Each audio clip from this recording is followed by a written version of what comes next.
여러분 안녕하십니까? 안전지대 119의 안전지킴이 아나운서 이가희입니다. 최근 4년간 터널 내 교통사고가 급증하고 있는 것으로 나타나 대책 마련이 필요하다는 지적이 제기되고 있습니다.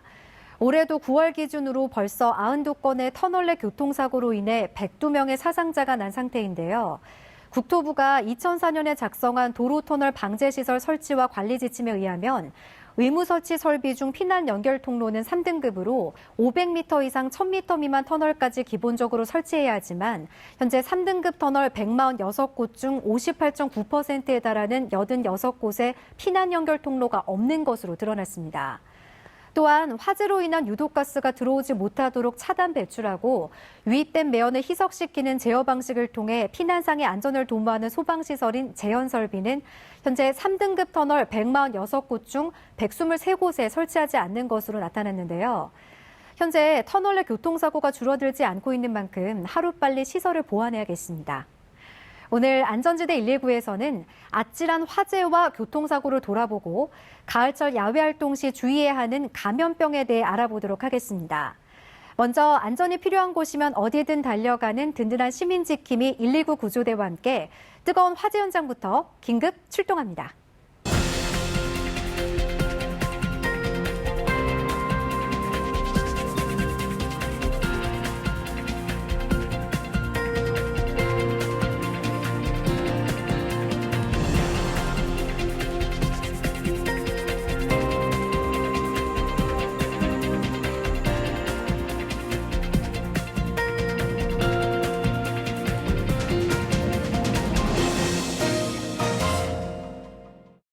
안전지대 119처럼 국민의 안전이 최우선인 전문가를 모셨습니다.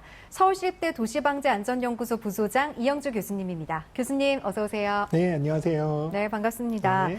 날이 건조해지면서 화재가 늘고 있습니다. 이 아파트 화재의 경우에는 제대로 대피를 하지 못해서 안타깝게 목숨을 잃는 경우가 많은데요. 네, 정말 매번 똑같이 이렇게 판박이처럼 사고들이 이어지고 있는데요. 네. 작년 한 해 아파트, 빌라와 같은 공동주택에서의 화재는요, 4,800여 건이 넘어섰습니다. 얼마 전에도 아파트에서 불이 나서 일가족 3명이 사망하는 안타까운 사고도 발생을 했었는데요. 초기 진화에 어려움을 겪어서 피해가 커진 것으로 보입니다. 대체 왜 이렇게 같은 사고가 반복되고 있는지를 진지하게 생각해 볼 때입니다. 새벽 4시 35분, 서울 도봉구 해등로에 있는 아파트 13층에서 불이 났습니다. 엄청난 불길이 베란다 밖으로 무섭게 번지고 있는데요.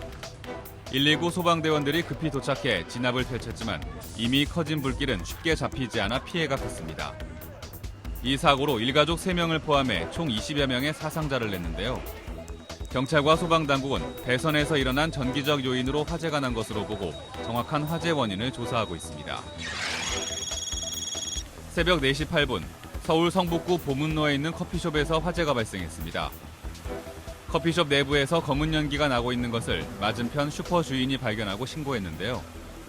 119 소방대원은 불길이 번지는 것을 막기 위해 총력을 다해 진압을 펼쳤습니다. 다행히 인명피해 없이 가재도구만 태우고 불은 꺼졌는데요. 경찰과 소방당국은 새벽녘에 커피숍에서 불이 난 원인을 찾고 있습니다. 밤 10시 16분, 서울 동대문구 제1호에 있는 건물 지하 1층에서 불길이 치솟고 있습니다. 간의 봉제 작업을 이어오던 곳에서 갑작스레 불이 나 119 소방대원이 주변을 통제하고 진압을 펼치고 있는데요. 이 사고로 40대 남성 1명이 전신에 3도 화상을 입고 인근 병원으로 급히 옮겨졌습니다. 한밤중에 일어난 화재로 일대가 큰 혼란을 겪었는데요. 119 소방대원들의 침착한 대처로 더 이상의 피해 없이 불은 꺼졌습니다. 경찰과 소방당국은 봉제 작업장의 화재 원인을 다방면으로 조사하고 있습니다. 밤 12시 37분, 서울 동작구 사당로에 있는 주택에서 불이 났습니다. 거주자가 외출한 사이 1층 단칸방에서 화재가 발생해 인근 주민이 신고한 상황인데요. 다행히 일부 가재도구만을 태우고 별다른 인명피해 없이 불은 꺼졌습니다. 경찰과 소방당국은 빈집에서 일어난 화재 원인을 조사 중입니다. 화재 영상을 보니 정말 무서운데요. 이번에는 초기 진화 실패해서 불길이 커져 피해가 컸던 현장이 많았는데요. 특히 일가족 3명이 사망하는 등 20명의 사상자를 냈던 아파트 사고는 너무 안타깝습니다. 초기에 진압하고 대피했으면 이렇게까지 피해를 보지 않았을 것 같아요. 네, 그렇습니다. 불 한 번에 20명의 사상자가 발생을 한 건데요. 네. 피해가 컸던 원인을 살펴보면은 소방차가 화재 신고 후에 5분 안에 현장에 도착을 했는데요. 주차된 차량에 막혀서 사실상 현장에 더 가까이 접근하는 데 어려움을 겪었다고 합니다. 네. 매년 판박이 사고처럼 되풀이되고 있다고 해도 과언이 아닌데요. 소방차 진입로까지 차량이 막고 있어서 정말 위급하고 중요한 순간에 골든타임을 놓친 겁니다. 근데 저희 아파트에도 그렇게 소방차 진입로에 세워둔 차들이 종종 있거든요. 근데 이런 사고가 되풀이되지 않기 위한 대책이 정말 필요해 보이는데 방법은 없나요? 네, 서울시 소방재난본부는 소방차 통행을 가로막는 지역의 소방 통로 환경을 개선할 수 있는 대책을 제시했는데요. 우선 소방차가 화재 발생 구역에 제때 도착할 수 있도록 관계 기관과 함께 불법 주장차 차량에 대한 단속을 강화한다는 방침입니다. 네. 단속 대상은 지하 주차장이 설치되어 있지 않은 아파트 중에서요. 소방차 통행에 장애가 있는 68개소 그리고 재래시장 332곳입니다. 그러니까 아무래도 쌍문동 화재 사고도 그렇고 작년 의정부에서 있었던 도시형 생활주택 모두 이런 이면 도로에서 불법 주차된 차량 때문에 소방 통로가 확보되지 않아서 발생했던 사고였잖아요. 아마 이런 것들에 대한 영향 때문에 이렇게 대책을 세운 거겠죠? 네, 그렇습니다. 황금 시간 확보를 위한 소방 역량도 향상시킨다고 이렇게 제시를 했는데요. 소방 통로를 막는 불법 주장차 단속은 물론이고요. 네. 또 노후 아파트 797개소에서 오후 9시 이후에 야간 현지 적응 훈련도 실시하겠다고 했습니다. 그리고 20년이 넘은 노후된 아파트는 소방 안전 관리가 제대로 잘 되고 있는지 또 소방 시설은 정상적으로 작동이 잘 되는지 이런 유지 관리 여부에 대해서도 소방 특별 조사를 실시하겠다고 했습니다. 네. 이렇게 똑같은 사고가 되풀이되지 않기 위해서는 소방 안전 시설이 먼저 제대로 갖춰져야 하겠습니다. 오후 2시 26분 서울 광진구 능동로 용곡 삼거리 부근에서 사고가 발생했습니다. 마을버스가 이면 도로에서 능동로 방향으로 우회전하던 중 횡단보도를 지나가던 보행자를 친 사고인데요. 119 구조대는 사고를 당한 남성을 에어백을 이용해 신속하게 구조했습니다. 남성은 팔과 다리에 골절을 입고 인근 병원으로 급히 옮겨졌습니다. 경찰은 마을버스 기사를 상대로 정확한 사고 경위를 조사하고 있습니다. 밤 8시 57분 서울 강동구 성안로 도로상에 차량 한 대가 화염에 휩싸여 있습니다. 불은 무섭게 차 전체를 태우고 있는데요. 2차 피해와 폭발의 위험까지 있어 119 소방대원들은 진화에 총력을 기울이고 있습니다. 다행히 미리 대피해 인명피해 없이 불은 꺼졌는데요. 경찰과 소방당국은 주행 중이던 차량 조수석 앞 대시보드에서 갑작스럽게 불이 난 원인을 찾고 있습니다. 오후 1시 49분 서울 송파구 동남로 주민센터 앞 사거리에서 사고가 발생했습니다. 버스와 승용차가 추돌해 승용차 운전자를 119 구조대가 급히 구조하고 있는데요. 이 사고로 승용차 운전자가 다치고 버스를 타고 가던 임산부가 놀라 인근 병원으로 옮겨졌습니다. 갑작스러운 추돌 사고로 주변 일대가 혼잡을 빚었는데요. 경찰은 사거리에서 버스와 승용차가 추돌한 정확한 사고 경위를 조사 중입니다. 버스와 대형 화물차로 인한 대형 인명사고가 잇따라 발생하고 있습니다. 이렇게 교수님, 대형 차량 사고가 잦은 원인은 뭔가요? 네, 대형 차량 사고가 끊이지 않고 있는데요. 오히려 되려 더 늘어나고 있는 그런 실정입니다. 네. 지난 5년 동안 화물차 및 덤프트럭 중 3만 대가 속도 제한 장치를 임의로 풀고 과속 질주한 것으로 드러났는데요. 또 매년 대형 화물차로 인해서 1,000명 안팎의 교통사고 사망자가 발생을 하고 있어서요. 과속운전 방지에 만전을 기해야 한다는 의견들이 많습니다. 앞서 교수님께서 속도 제한 장치를 풀고 과속 질주해온 차량이 많았다라고 말씀해 주셨는데 또 이거는 불법 아닌가요? 물론 불법이죠. 근데 네. 그렇게들 대부분 많이 하고 있어서 그게 문제입니다. 지난 2012년 8월부터 3.5톤을 초과하는 화물차와 특수 차량은요. 최고 속도 90km를 초과할 수 없도록 이 속도 제한 장치를 설치하도록 이렇게 법률로 의무화하고 있는데요. 네. 이 속도 제한 장치를 무단으로 해제할 경우에도 과태료 등의 처분을 받게 되어 있습니다. 그런데도 불구하고 지난 5년 동안 모두 3만여 대에 달하는 화물차가 과속으로 7만 2천여 건 넘게 적발이 되었다는 거죠. 네. 그리고 또 이렇게 부주의한 대형 화물차가 발생시킨 인명피해도 상당한 걸로 알고 있는데요. 네, 그렇습니다. 지난 3년 동안 대형 화물차로 인한 교통사고는 모두 8만 5천여 건이 발생을 했고요. 또 이 중에서 3,200여 명이 넘는 사망자가 발생을 했습니다. 네. 매년 한 1,000여 명 이상의 사망자가 발생을 한 셈인데요. 최근 3년 동안 화물차로 인한 교통사고 치사율은 일반 교통사고에 비해서 1.7배나 높았고요. 네. 또 2014년에는 과속으로 인한 교통사고 치사율이 일반 교통사고에 비해 무려 17배나 높았다고 합니다. 네, 이런 사고율에서도 알 수 있지만 이렇게 화물차의 과속은 대형 사고와 대량 인명 피해를 언제든 유발할 수 있기 때문에 과속을 좀 근본적으로 방지할 수 있는 방안이 필요할 것 같아요. 네, 맞습니다. 국토교통부와 지방자치단체는요, 최고속도 제한 장치 해제 차량에 대한 원상복구 명령 등 이 제재 조치를 보다 적극적으로 해야 될 것입니다. 네. 하지만 무엇보다도 화물차 운전자 본인의 안전운전 꼭 필요하고요. 그리고 또 화물차 운전자들을 고용하는 물류회사의 충분한 배차 간격과 휴식 시간의 보장 등 이런 운전 환경 개선을 통해서 과속 운전이라든지 졸음 운전 등을 하지 않도록 근본적으로 개선을 해야 될 이런 개선책을 필요로 하는 시점입니다. 네. 이기심 때문에 또는 설마는 아니라므로 나와 타인의 목숨까지 위협하는 일은 없어야겠습니다. 아침 8시 53분 서울 송파구 백제 고분로 지하철 공사 현장에서 크레인이 전복되는 사고가 발생했습니다. 서울 지하철 9호선 연결 공사 도중 25톤 크레인이 지지대를 덜 편 상태로 작업을 하다가 크레인이 전도되면서 주행 중이던 SUV 차량 뒷좌석 지붕을 덮쳐 차량에 타고 있던 50대 여성이 부상을 당했습니다. 경찰은 정확한 사고 경위를 다방면으로 조사하고 있습니다. 오전 9시 29분 서울 강서구 강서로에 있는 아파트에서 이삿짐을 옮기던 고가 사다리 차가 전복되는 사고가 발생했습니다. 이삿짐 운반을 위해 18층으로 사다리를 펼치던 중에 차량이 무게를 이기지 못하고 전복된 사고인데요. 다행히 인명피해 없이 사고는 수습됐지만 하마터면 큰 피해로 이어질 뻔한 아찔한 현장이었습니다. 경찰은 고가 사다리 차가 전복된 정확한 원인을 찾고 있습니다. 낮 12시 53분 서울 북한산 의상봉 정상에서 산행을 하던 60대 남성이 낙상해 산악구조대가 급히 출동했습니다. 남성은 발목 골절을 입어 응급처치 후 소방 헬기를 이용해 인근 병원으로 옮겨졌는데요. 산악사고가 잦은 가을철, 등산 시에는 반드시 안전에 유의해야겠습니다. 본격적인 이사철을 맞아 요즘 이사하시는 분들 많으시죠?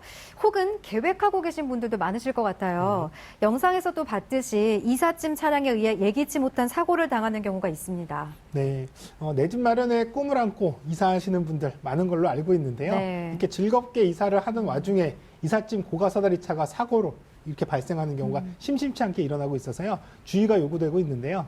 사다리차가 자칫 잘못되면 큰 인명피해를 불러일으킬 수도 있습니다. 맞아요. 무리하게 짐을 실어 올리다가 무게를 견디지 못하고 대형 사다리가 휘어져서 아파트 화단이나 차량을 덮치는 경우가 있는데요. 옆에 사람이 지나갔더라면 생각만 해도 정말 아찔하죠. 큰일 날 뻔한 거죠. 이렇게 이삿짐 사다리차 사고 끊이지 않고 일어나고 있는 원인이 뭘까요? 네, 역시 안전의식 결여 혹은 또 안전불감증이라고 말씀드릴 수밖에 없는데요. 네. 이삿짐 차량은 안전점검을 2년에 한 번씩 해줘야 하는데요. 그걸 어기고 무리하게 운행을 하는 경우가 상당히 많습니다. 네. 보통 사다리차 와이어라든지 안전 센서는 오래 사용하다 보면 이렇게 고장이 날 확률도 네. 그만큼 커지거든요. 사다리차의 또 소유주가 바뀌는 경우들도 심심치 않게 있고요. 또 안전점검도 스스로 신청해서 받아야 하기 때문에 점검이 실제적으로 잘 이루어지지 않고 있는 실정입니다. 또 검사를 했다 하더라도 이 차가 남아있는지 계속 사용을 하고 있는지 아니면 폐차가 됐는지 이런 것들을 관리가 불분명한 상황이기도 합니다. 네. 그리고 작업 공간이 좁아서 사다리차 지지대를 충분히 펴지 않아 사고가 일어나는 경우도 있다고 들었어요. 네, 맞습니다. 이 차량 양쪽에 달린 이 4개의 지지대가 네. 제대로 잘 설치가 돼야 되는데요. 그러지 않을 경우에 사고가 일어나는 경우도 굉장히 많습니다. 그렇겠죠. 이렇게 수평이 안 맞는 경우에 작동을 멈추게 하는 이 안전 센서도 더 설치가 되지 않거나 고장나 있는 상태가 많아서요. 사고가 나는 경우들도 있습니다. 그러니까 들어보니까 결국은 안전수칙이 제대로 지켜지지 않아서 사고가 나는 거네요. 네, 그렇습니다. 이 안전 센서를 임의로 떼버리는 행위, 또 그리고 무리하게 높이 사다리를 올려서 이삿짐을 나르는 것은 피해야겠고요. 또 사람이 사다리 리프트에 타는 것은 절대 해서는 안 되겠습니다. 또한 사다리 리프트 주변에는 사고가 언제든지 날 수 있기 때문에요. 네. 작업 전에는 그 주변에 펜스를 쳐서 보행자의 접근을 막고요. 또 미리 위험을 인지할 수 있도록 하는 것이 중요합니다. 네. 안전불감증과 미비한 제도로 아찔한 사고가 반복되고 있습니다. 이렇게 더 이상 같은 사고가 되풀이되지 않도록 관계부처는 전문적인 교육과 제도를 마련해야겠습니다.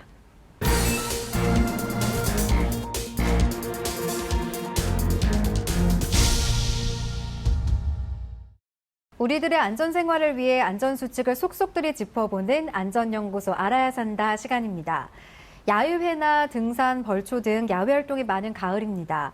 쨍한 하늘과 따사로운 햇살에 정말 어디로든 떠나고 싶다라는 생각이 드는데요. 네, 교수님, 하지만 이 시기에 자칫 방심했다가는 사망에까지 이를 수 있는 무서운 질환이 있다고요? 네. 야외 활동이 잦은 이 시기에 나타나는 이 발열성 질환들이 있는데요. 네. 바로 쯔쯔가무시와 같은 감염병 질환입니다.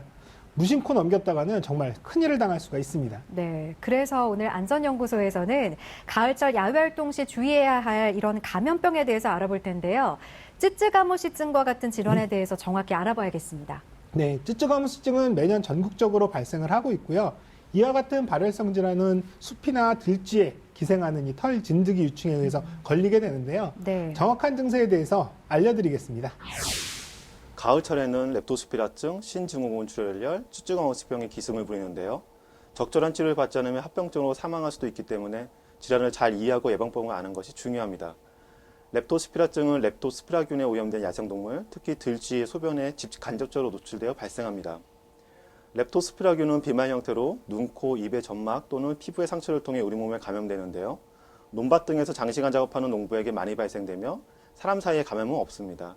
이 균의 평균 잠복기는 일주일에서 보름 정도이며 발열, 두통, 근육통, 결막충혈, 호흡기 이상 등의 증상이 나타납니다. 그리고 가을철 열성질환이 30% 정도를 차지하는 질병이 바로 쯔쯔가무시인데요. 이 질환의 매개체는 참진드기입니다. 특징은 참진드기가 피부에 붙어 피를 빨아먹는 부위에 딱지가 동반된 궤양이 나타나는데요. 잠복기는 일주일 3주까지 다양하지만 평균 10에서 12일 정도입니다. 잠복기가 지나면 발열, 오한, 두통, 결막충혈, 림프절이 커지는 등의 증상이 나타나고 발열 후 일주일 정도가 지나면 온몸에 빨간 반점이 나타날 수 있으니 참고하시기 바랍니다. 이들 발열성 질환은 임상 증상이 유사할 뿐만 아니라 또 환자 발생 시기도 비슷하다고 하니까 증상이 나타났다 싶으면 바로 병원을 찾아가시는 게 좋겠습니다. 네.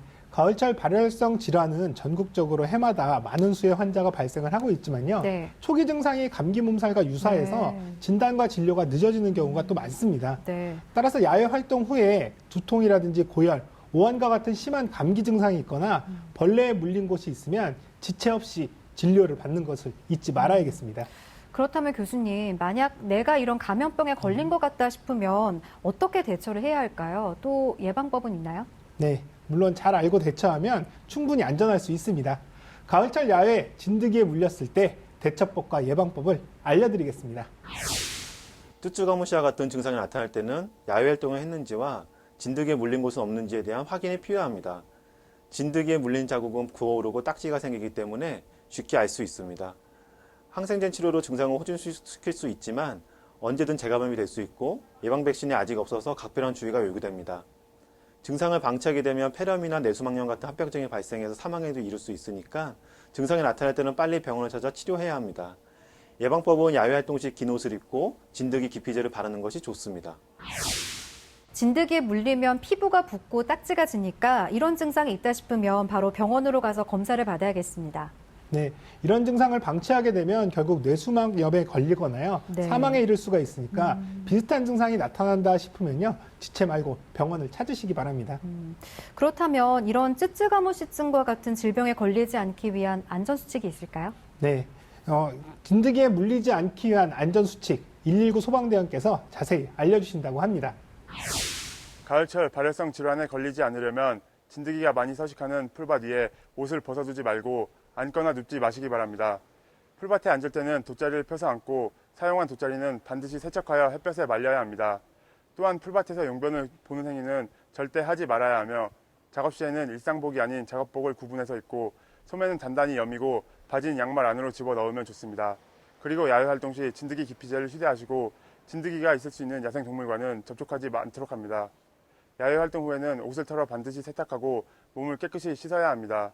가을 하늘을 만끽하기 위해 무턱대고 풀밭에 누웠다가는 자칫 낭패를 볼 수 있습니다. 항상 건강과 안전에 신경 쓰시기 바랍니다. 진드기 물리지 않기 위해서는 풀밭에 그냥 바로 눕지 말고 긴 소매 옷을 입는 거 잊지 마시기 바랍니다. 네. 오늘 안전연구소 알아야 산다에서는 야외 활동에 잦은 가을철에 자주 걸리는 발열성 감염 질환에 대해 알아봤는데요. 이영주 교수님의 요점 정리로 다시 한번 체크해 봅니다.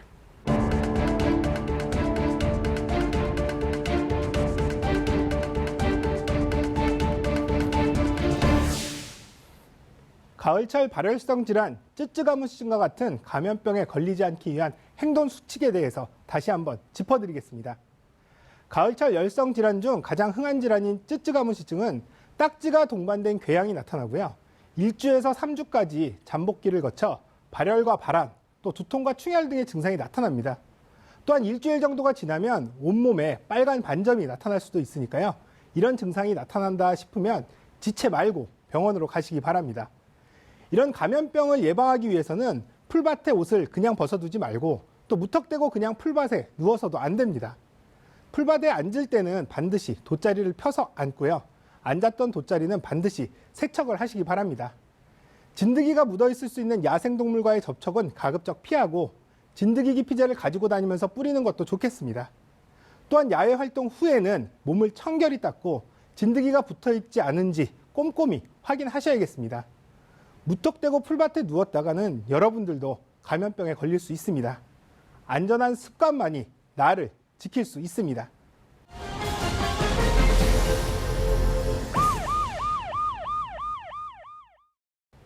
지난달 업무 중 교통사고를 당해 내자 상태에 빠졌던 한 소방관이 근데 숨졌는데요. 이 소방관은 세상을 떠나기 전 4명의 난치병 환자에게 장기를 기증했다고 합니다. 네, 참 가슴이 아프면서도 따뜻한 소식이었는데요. 네. 지난달 21일 도로변에서 소방장비를 점검하던 중에 교통사고를 당한 이 소방관은요. 심장과 간, 콩팥 질환을 앓고 있던 4명의 난치병 환자에게 새 생명을 주고 떠났습니다. 바로 태안소방서에서 일하던 젊은 소방관 고 박현우 소방장이었는데요. 내년 4월에 결혼을 앞두고 있었다고 하니까 주위를 더욱더 안타깝게 하고 있습니다. 네, 마지막까지 나눔을 실천하고 간 소방장의 희생정신이 우리 사회에 큰 울림을 주고 있는데요. 삼가 고인의 명복을 빌며 더 이상 이런 안타까운 교통사고는 일어나지 말아야겠습니다. 안전은 실천이고 우리들의 공동 운명이기 때문입니다. 때문입니다.